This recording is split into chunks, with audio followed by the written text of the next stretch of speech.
Hello guys, तो आज हम बात करेंगे सर्वाइकल पेन की, इसके फिजियोथेरेपी ट्रीटमेंट, सिम्टम्स और क्या क्या कॉजेज। सर्वाइकल पेन क्या होता है? C1 to C7 अगर वर्टिब्रे से पेन ओरिजिनेट हो रहा है नेक रीजन से, तो हम उसको बोलेंगे सर्वाइकल पेन। ये लॉन्ग टर्म भी हो सकता है, शॉर्ट टर्म।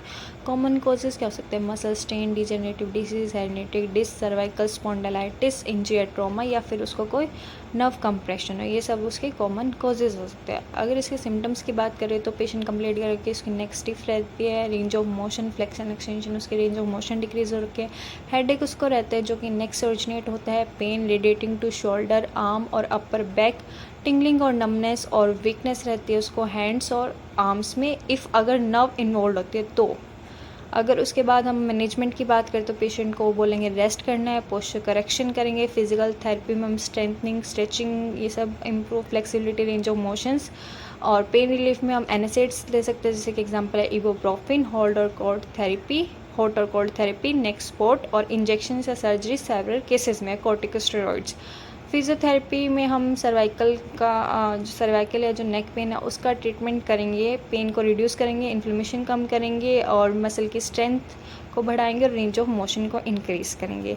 तो आइए देखते हैं। सबसे पहले हम सिर्फ इनिशियल असेसमेंट करेंगे, कुछ भी नहीं करेंगे। पेशेंट को असेस करेंगे, इसके पेन की लोकेशन क्या है, कितना पेन है, रेंज ऑफ मोशन कितनी है, मसल में कितनी स्ट्रेंथ है, फ्लेक्सिबिलिटी कितनी है, पोस्चर कैसा है, पेशेंट का नर्व इन्वॉल्वमेंट है या नहीं।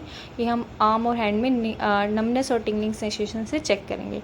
ट्रीटमेंट गोल्स क्या क्या रहेंगे हमारे? पेन और इन्फ्लेमेशन को कम करना, नॉर्मल रेंज ऑफ मोशन को बढ़ाना, स्ट्रेंथ करना नेक और शोल्डर की मसल्स को, पोस्चर को करेक्ट करना और दोबारा से सर्वाइकल पेन ना हो इस चीज़ का ध्यान रखना। ये सब हमारे ट्रीटमेंट गोल रहेंगे। अगर उसके बाद हम आइए देखते हैं इसमें थर्ड पॉइंट जो है फिजियोथेरेपी टेक्निक, जैसे कि पेन रिलीफ मोडेलिटी, जैसे कि टेंस लगा सकते हैं, यूएस लगा सकते हैं, हॉट और कोल्ड पैक्स लगा सकते हैं। टेंस भी हम आजकल मशीन में सेटअप होता है सर्वाइकल पेन के लिए। और अल्ट्रासाउंड में हम पेशेंट की इंटेंसिटी चेक करते हैं क्योंकि उसको ज़्यादा बर्न ना हो जाए, कई बार पेशेंट को पता नहीं लगता।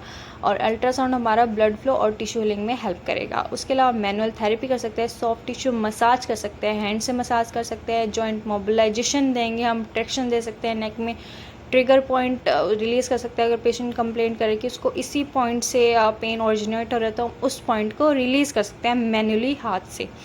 और इसके अलावा थेरेपेटिक एक्सरसाइज की बात करें तो रेंज ऑफ मोशन बढ़ाएंगे, नेक की rotation, side bending, flexion, extension. Stretching में हम क्या करेंगे? जो हमारे नेक में है स्टर्नोक्लेडोइड मेस्टोइड मसल, और बैक में ट्रैप्स और लिवेटर स्कैपुले, जो हमारी मसल्स है, इनको हम 3 मसल्स की स्ट्रेचिंग करेंगे, एससीएम, ट्रेपेजियस और लिवेटर स्कैपुले। इसके अलावा स्ट्रेंथनिंग कराएंगे। स्ट्रेंथनिंग किस किस की कराएंगे? नेक फ्लेक्सर्स की, शोल्डर गर्डर की स्ट्रेंथनिंग है जिसमें ट्रैप्स और रम्बॉइड्स आएंगे। पोस्चरल एक्सरसाइज करेंगे, चिन टक्स और स्कैपुलर रिट्रैक्शन करेंगे, भाई कंधों को पीछे की तरफ ऐसे खींचना है। और पोस्चर एजुकेशन देंगे, सिटिंग अवॉइड करेंगे, forward head posture, sitting setup उसका बताएंगे। ड्यूरेशन कितनी है फिजियोथेरेपी ट्रीटमेंट की? 2 to 6 वीक्स होती है, depend on the patient condition की, क्रॉनिक है या फिर एक्यूट है। लास्ट